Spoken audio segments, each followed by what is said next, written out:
Welcome to news talk with PD Sameer. जिस तरह से इस वक्त उत्तर प्रदेश और पूरे देश में स्पेशली हिंदी बेल्ट जो एरिया है वहाँ पे बसपा का प्रभाव बढ़ रहा है, स्पेशली सिंस लास्ट 7 मंथ्स। हर क्वार्टर से, हर स्टेट से कुछ ना कुछ प्लस, कुछ ना कुछ खुशखबरी बसपा के लिए, बहन मायावती के लिए, भाई आकाश के नंद के लिए, गौतम जी के लिए, जो टॉप ब्रास है बसपा का, बसपा के काडर के लिए हर तरफ से पॉजिटिव न्यूज़ लगातार मिल रही हैं, जिससे जना आधार जो है बसपा का वो लगातार बढ़ रहा है। आज बात करते हैं प्राइम मिनिस्टर नरेंद्र मोदी साहब और होम मिनिस्टर जनाब अमित शाह का जो गृह राज्य है गुजरात। गुजरात में पिछले लगभग 25 साल से एक मुश्त राज है भारतीय जनता पार्टी का, और प्राइम मिनिस्टर मोदी साहब की एक जो ड्रीम प्रोजेक्ट स्टेट है, जिसको प्रोजेक्ट करते हैं देश और विदेश में भारतीय जनता पार्टी, वो स्टेट है गुजरात। गुजरात के अंदर शिखर से शून्य की जर्नी अटेंड की कांग्रेस ने, और इसके उलट शून्य से शिखर पे पहुंच गई भारतीय जनता पार्टी। जैसे मैंने पिछले कुछ वीडियो में आपको बताया कि जहां जहां पे भारतीय जनता पार्टी वर्सेस कांग्रेस है डायरेक्ट, यानी जहां पे जिन स्टेट्स के अंदर रीजनल पार्टीज नहीं है वहां पे कांग्रेस का स्थान लेने के लिए अब आगे बढ़ेगी बसपा, यानी बसपा वर्सेस होगा भारतीय जनता पार्टी। ये गुजरात में भी होने जा रहा है। वो मैं आपको बताता हूं कैसे। कुछ रोज पहले अहमद पटेल, मैं आपको बताऊंगा कि ये, क्योंकि आज के यूथ जो है वो शायद इस नाम से उनको जानकारी ना हो पूरी, अहमद पटेल को चाणक्य कहा जाता था कांग्रेस का। स्ट्रेटजिस्ट, जितनी जो बड़ी स्ट्रेटजिस्ट थी स्पेशली बिटवीन 2000 एंड 2014, वो फाइनल किया करते थे पटेल साहब, अहमद पटेल। जब जब भी कांग्रेस के ऊपर कोई संकट आया तो हमेशा अहमद पटेल जो थे वो कहीं ना कहीं उस प्रॉब्लम से निजात दिलवाते थे कांग्रेस को। और ऐसे माना जाता था कि सोनिया गांधी जो हैं, स्पेशली बिटवीन 2004 टू 2014 जब सरकार थी, प्राइम मिनिस्टर मनमोहन सिंह साहब जो कांग्रेस से थे वो प्राइम मिनिस्टर थे, तो उस दौरान 10 साल तूती बजा करती थी अहमद पटेल की। और जो गांधी फैमिली हैं उसके बिल्कुल जो इनर का सर्कल है उसके अंदर शुमार होता था अहमद पटेल साहब का नाम। उनके जो बेटे हैं फैजल पटेल, उन्होंने एक स्टेटमेंट जारी की after the result of Bihar assembly election कि जो कांग्रेस है वो लगातार इलेक्शन हार रही है और इसके लिए जो जिम्मेवार है वो कांग्रेस का टॉप ब्रास है, यानी सोनिया जी, राहुल गांधी और प्रियंका गांधी। ये फैजल पटेल वही हैं जिनके पिताजी ने हमेशा कांग्रेस का साथ दिया। और अब छन छन के खबरें आ रही हैं कि Faizal Patel is going to join Bharatiya Janata party. Faizal Patel की जो बहन है मुमताज पटेल, उन्होंने क्लियर बोल दिया है कि ये उनके जो भाई हैं फैजल, उनका डिसीजन होगा कि वो भारतीय जनता पार्टी में शामिल होते हैं या नहीं। मुमताज ने अपने लिए बोला कि उनका कोई भी इस तरह का प्लान नहीं है। तो अभी छन छन के खबरें यही आ रही हैं कि Mumtaz Patel is going to join Bahujan Samaj Party in coming time. और ये बहुत बड़ी खबर बसपा के लिए है और बहुत बड़ा प्लस है बसपा के लिए। डिटेल में मैं पॉइंट वाइज आपको गुजरात की जो राजनीति है उसके बारे में बताना चाहूँगा, लेकिन उसके पहले थोड़ा सा जो प्रेजेंट सिनेरियो है वो मैं आपको बताता हूँ गुजरात का। गुजरात के अंदर लगभग 10% माइनॉरिटी यानी मुस्लिम समाज और 7% एससी समाज, यानी दोनों को मिला के 17% जो है वो ये जो वोट है ये लगातार कांग्रेस को ही सपोर्ट कर रहा है पिछले 20-25 सालों से गुजरात के अंदर। लेकिन 2014 के बाद जब प्राइम मिनिस्टर बने नरेंद्र मोदी साहब और उन्होंने अपना जो बेस है वो कहीं ना कहीं उत्तर प्रदेश में शिफ्ट कर लिया फ्रॉम गुजरात, उसके बाद का जो सिनेरियो है उसमें काफ़ी ज़्यादा चेंज आया है गुजरात के अंदर। क्योंकि एज चीफ मिनिस्टर रहते हुए नरेंद्र मोदी ने गुजरात के अंदर वाकई बहुत अच्छा काम किया था, इसमें कोई दो राय नहीं है। लेकिन अभी कहीं ना कहीं गुजरात की जनता के अंदर एक इस तरह का सेगमेंट है जो अपने आप को ठगा ठगा महसूस करता है, क्योंकि वो नहीं चाहते थे कि नरेंद्र मोदी जो हैं वो लोकसभा का चुनाव उत्तर प्रदेश से लड़ें। इसको लेके अंदर खाने एक सेक्शन जो प्रो भारतीय जनता पार्टी है वो एनॉयड है और कुछ ना कुछ एंटी इनकम्बेंसी भी है। अब मैं आपको ये बताना चाहूँगा कि ये भी खबरें आ रही हैं कि जो ओवैसी साहब हैं AIMIM के चीफ, वो भी गुजरात में, उत्तर प्रदेश और स्पेशली गुजरात में वो भी अलायंस करना चाहते हैं बसपा के साथ। लेकिन जो फाइनल कॉल है वो आएगी बहन जी मायावती की तरफ से। अब मैं आपको बताऊंगा कि मुमताज़ पटेल और ओवैसी अगर शामिल होते हैं, ऐसा लग रहा है कि ये कंफर्म ही है, within a short period of time they may join Baspa.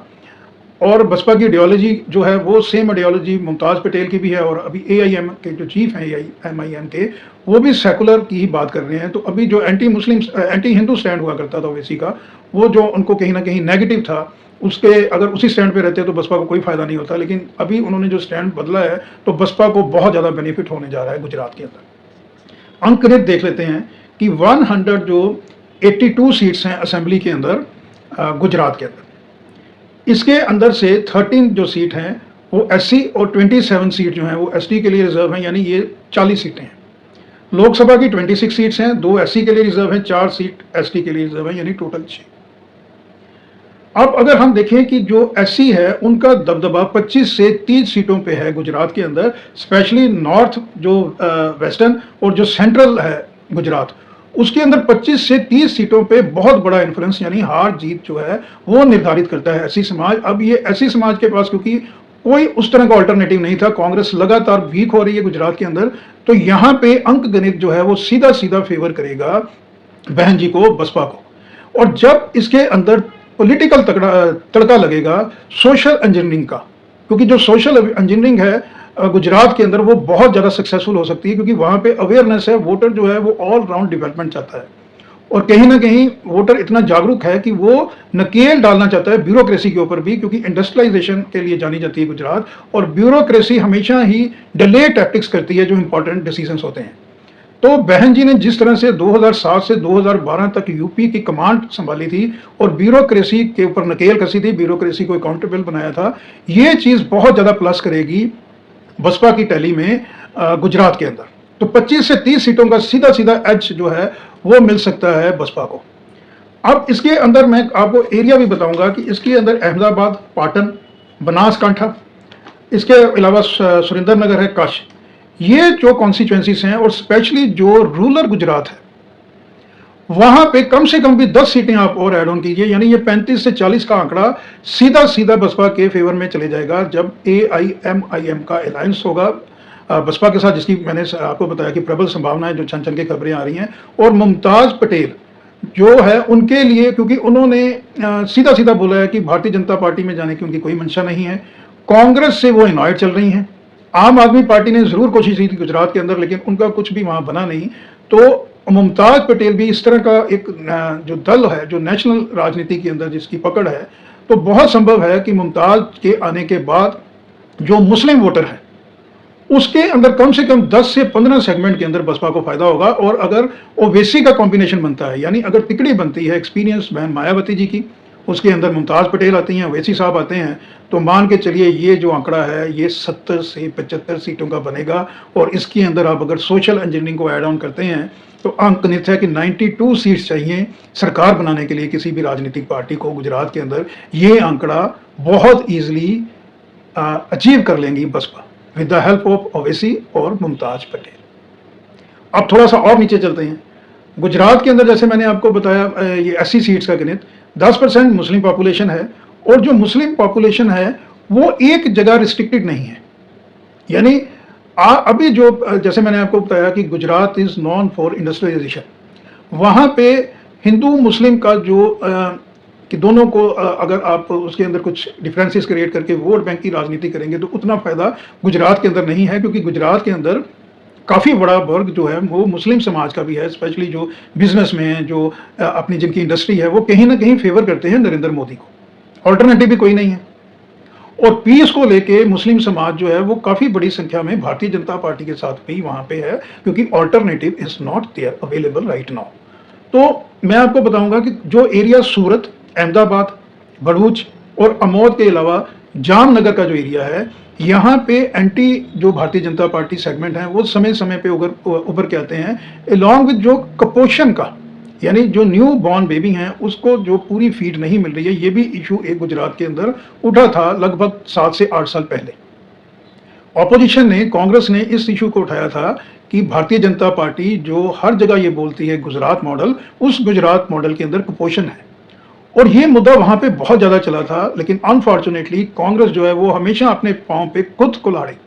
Congress इस तरह का अभी राजनीतिक दल बन गया है, जब से राहुल गांधी स्पेशली लीड कर रहे हैं, कि कांग्रेस देखती है कि कुल्हाड़ी कहां पे पड़ी है, वो जाते हैं कुल्हाड़ी लेके आते हैं और अपने पांव पे मारते हैं। जो चुनाव 10 साल पहले का जो अंकगणित बना था गुजरात के अंदर, कांग्रेस वहां पे बहुत अच्छी फाइट देने की स्थिति में आ गई थी, स्पेशली ये जो कुपोषण का इशू है। लेकिन क्योंकि सेल्फ गोल करने के लिए कांग्रेस जाना जाती है, कांग्रेस ने इस इशू को भुनाया नहीं, वहां पे धरातल लेवल पे जो इसको एक रिस्पांस मिल रहा था इस इशू को ही उन्होंने छोड़ दिया। अब ये जो कुपोषण का इशू है, ये बसपा के लिए एक बहुत बड़ा फैक्टर बनेगा। और ये मैं आपको बताना चाहूंगा कि जूनागढ़, राजकोट और खेड़ा, इन कॉन्स्टिट्यूएंसीज को अगर हम प्लस करते हैं, तो जैसे मैंने बताया कि 92 सीटें चाहिए गुजरात में किसी भी राजनीतिक दल को वहां पे सरकार बनाने के लिए, तो जो बसपा है वो बहुत इजीली इस आंकड़े को अचीव कर सकती है गुजरात के अंदर, क्योंकि गुजरात के अंदर जो मैदान है कांग्रेस ने बिल्कुल खाली छोड़ दिया हुआ है भारतीय जनता पार्टी के लिए। जब आम आदमी पार्टी ने देखा कि मैदान बिल्कुल खुला छोड़ दिया हुआ है, तो अरविंद केजरीवाल ने वहां पे एंट्री की, और स्टार्टिंग में आम आदमी पार्टी अरविंद केजरीवाल को अच्छा खासा वोट मिला और उनका खाता भी खुला, उनको सीटें भी मिली। लेकिन फिर उसके बाद जिस तरह से कांग्रेस ने कुल्हाड़ी मारी अपने पांव पे, उसी तरह केजरीवाल ने मारी, और भारतीय जनता पार्टी की मोनोपोली हो गई है गुजरात स्टेट। अब जिस तरह से यंत्र तंत्र का, यानी official machinery, man power, muscle power का यूज करती है भारतीय जनता पार्टी, 24/7 जो ग्राउंड पे रहती है, अवेलेबल रहते हैं उसके कार्यकर्ता, हर इशू को लेके वो हमेशा जो है मुखर रहते हैं। उसी लाइन पे अभी जो मायावती जी हैं वो गुजरात के अंदर वो उसी लाइन पे, यानी फेस टू फेस पॉलिटिक्स के अंदर जैसे इंडस्ट्री के अंदर होता है फ्रंटियल अटैक करना, वही अटैक अभी बसपा कर सकती है, फ्रंटियल अटैक। कांग्रेस वहां है नहीं, आम आदमी पार्टी है नहीं, तो भारतीय जनता पार्टी के लिए ही जो है वो खतरा बनेगी बसपा। तो मैंने आपको सारा अंकगणित बना दिया। इसके अलावा मैं आपको बताना चाहूंगा कि जो अहमद पटेल साहब हैं, उन्होंने राजनीति ज्यादा की थी राज्यसभा की, लेकिन जिस तरह से उनका एक्सपीरियंस रहा और जिस तरह से उनकी पकड़ रही गुजरात के अंदर अक्रॉस द पार्टी लाइन, उन्होंने रिलेशंस, चाहे वो कांग्रेस के अंदर तो उनके रिलेशन थे ही, उनकी सही थी, इसके अलावा भारतीय जनता पार्टी के साथ भी उनके जो टॉप नोच का ब्रास है वो भी कहीं ना कहीं रिस्पेक्ट देता था अहमद पटेल साहब को। मुमताज पटेल के अंदर भी वो सारी की सारी क्वालिटीज मौजूद हैं। यानी मुमताज पटेल किस तरह से कनेक्ट करना है जनता के साथ, जैसे मैंने पिछले कल 2 रोज पहले आपको वीडियो में बताया था कि वरुण गांधी एक बहुत बड़ा एसेट बन सकते हैं बसपा के लिए उत्तर प्रदेश में और हिंदी बेल्ट एरिया में, उसी तरह मुमताज पटेल गुजरात के अंदर बहुत बड़ा एसेट बन सकती हैं, क्योंकि जो एक रेपुटेशन बनाई हुई है अहमद पटेल साहब ने, उसको इनकैश करवा सकती है बसपा थ्रू मुमताज पटेल, क्योंकि जो आइडियोलॉजी है वो मैच करती है सेकुलर वाद के ऊपर ही जो पूरी राजनीति की थी अहमद पटेल ने, वही संस्कार आगे ट्रेवल हुए हैं मुमताज पटेल के पास। क्योंकि मुमताज पटेल इस तरह की पर्सनैलिटी नहीं है जो किसी लालचवश या किसी पावर के अंदर कुछ इस तरह की कुर्सी लेने के लिए वो पासा पलटते हैं, इस तरह का नहीं है। अगर आप मुमताज पटेल की एजुकेशन देखेंगे, उनका फाइनेंशियल जो इस वक्त पैकेज है जो उनके पास, यानी एक शख्स को पॉलिटिक्स के अंदर बहुत ज़्यादा दरकार रहती है, कई लोग पैसे के लिए भी आते हैं, पावर के लिए आते हैं, वो ऑलरेडी ये सारी चीज़ें मुमताज़ पटेल के पास हैं। मुमताज़ पटेल की भी जो जर्नी है वो यही चाहती हैं कि गुजरात जो है वो फुली डेवलप हो, यानी कहीं ना कहीं गुजरात के अंदर डिस्पैरिटी है वो देखी जाती है, यानी एक तबका जो है वो बहुत हाई इनकम ग्रुप के अंदर चला गया और एक तबका ऐसे है जहाँ पे न्यू बॉर्न बेबी के अंदर और जो 8-10 साल के बच्चे हैं कुपोषण की समस्या है। तो ये डिस्पैरिटी का गैप जो है, स्पेशली जो वंचित समाज है, उसके लिए जो सोच है वो मुमताज़ पटेल की बहन जी के जैसे ही है। तो आप देखिएगा कि जिस तरह से अंक गणित बन रहा है इस वक्त गुजरात के अंदर, यानी कांग्रेस जो है वो गुजरात से आउट, उसका सफाया हो रहा है। आम आदमी पार्टी ने कोशिश की थी, अभी उसका भी सफाया है। वो जो जगह खाली है बीच में, जो स्पेस खाली है, वो केवल और केवल इस वक्त बसपा बहन मायावती जी ही भर सकती हैं। और जिस तरह से बहन जी ने अपनी पूरी जर्नी की है, यानी मोर देन 4 डेकेड्स, तो बहन जी की जो रेपुटेशन है वो है सिंसेरिटी, बहुजन समाज के हित को लेके, यानी बहुजन समाज का जहां पे हित नहीं है और बहन जी को वहां अगर कुछ इंडिविजुअल फायदा हो रहा है तो बहन जी कभी भी कंप्रोमाइज नहीं करती हैं। बाबा साहब अंबेडकर की वैल्यूज, मान्यवर काशीराम ने जिन वैल्यूज़ को लेके बसपा बनाई थी, उन वैल्यूज़ को लेके बहन जी आगे बढ़ रही हैं। अभी आकाश आनंद उनके साथ हैं, गौतम जी हैं, सतीश चंद्र मिश्रा जी हैं। इसी कड़ी में मैं समझता हूँ कि वरुण गांधी, मुमताज़ पटेल, ओवैसी, ये सारी की सारी मैं समझता हूँ पॉलिटिकल एक शाइनिंग स्टार्स इसको बोल सकते हैं, प्रचारक, ये इस तरह के प्रचारक अभी बसपा को मिलने जा रहे हैं। जैसे मैंने 2 दिन रोज आपको पहले बताया था कि जो भारतीय जनता पार्टी है इस वक्त स्टार प्रचारक केवल और केवल उन्हीं के पास हैं, कोई और दूसरा राजनीतिक दल नहीं है। अगर है भी हैं तो एक आध हैं। अगर टीएमसी में लें तो सिर्फ ममता बनर्जी हैं, अगर समाजवादी पार्टी में लें तो अखिलेश यादव ही हैं। आरजेडी की पोजीशन तो बहुत अभी खराब हुई है, लेकिन फिर भी वहां पे भी जो है वो तेजस्वी यादव हैं। भारतीय जनता पार्टी में 6-7 टॉप नोच जो स्टार प्रचारक हैं, जिसमें प्राइम मिनिस्टर साहब मोदी जी हैं, होम मिनिस्टर साहब एचएम अमित शाह हैं, डिफेंस मिनिस्टर राजनाथ सिंह हैं। इसके अलावा प्रेसिडेंट और भारतीय जनता पार्टी के प्रेसिडेंट कैबिनेट मिनिस्टर जो हैं जेपी नड्डा साहब हैं, हेमंत बिस्व शर्मा जो चीफ मिनिस्टर असम के हैं, चीफ मिनिस्टर जो हैं उत्तर प्रदेश के योगी साहब, महाराष्ट्र के चीफ मिनिस्टर देवेंद्र फडणवीस। इस तरह की एक बहुत लंबी लिस्ट है। ये लिस्ट किसी भी पॉलिटिकल पार्टी के लिए बहुत बड़ा सरदर्द बन रही है आज के दौर में। जो आज का सोशल मीडिया का दौर है उसमें बहुत बड़ा प्लस है भारतीय जनता पार्टी के लिए। लेकिन अभी क्योंकि face to face frontal attack Baspa उसके मूड में है, तो अभी आप स्टार प्रचारक देखिए किस तरह से बनने वाले हैं, किस तरह से बहन जी जो हैं वो ग्रास रूट पे जाके किस तरह से एक साइकोलॉजिकल जो गेन और जो लड़ाई है अंडर करंट इज देयर, उसको भांपते हुए जिस तरह से अभी बसपा बहन जी तैयारी करनी है, ज्यादातर लोगों को they are not aware of it. क्योंकि बहन जी की जो जर्नी है वो अगर उसको आप गो थ्रू करेंगे only then you will find. तो बसपा भी अभी स्टार प्रचारक जो बसपा को मिलने वाले हैं, बहन जी,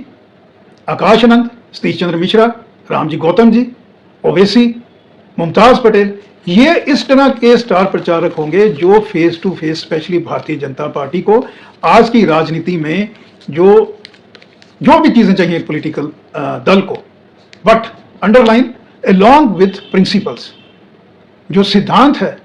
भारत की जो आत्मा है, भारत का जो संविधान है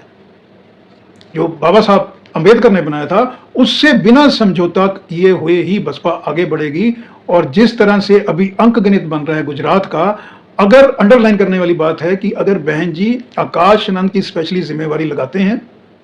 टॉप लेवल पे जो भी म्यूचुअल अंडरस्टैंडिंग ट्रस्ट है, जो भी अलायंस है वो बनता है, वैसी मुमताज पटेल जैसे यंग लीडर्स वहां आते हैं। चीफ मिनिस्टर का चेहरा तक घोषित करना चाहिए बसपा को मुमताज पटेल को गुजरात के अंदर, और गुजरात के अंदर मुमताज पटेल की ड्यूटी लगानी चाहिए अलॉन्ग विद आकाश आनंद, गौतम जी वहां पे क्योंकि एक्सपीरियंस हैंड हैं, उनको लेके कि गुजरात के अंदर सबसे पहले, क्योंकि अभी स्टेट असेंबली इलेक्शन दूर है और बसपा जैसी मशीनरी के साथ आपको सीधा डायरेक्ट फाइट देना है, तो वहां पे जो अपॉइंटमेंट्स हैं, जो रिक्त वहां पे जो पद खाली हैं, वो पदभार जल्द से जल्द सौंपे जाएं जो सूटेबल कैंडिडेट्स हैं, और फ्री हैंड दिया जाए मुमताज पटेल को। तो आने वाले समय में जो भारतीय जनता पार्टी का गढ़ है,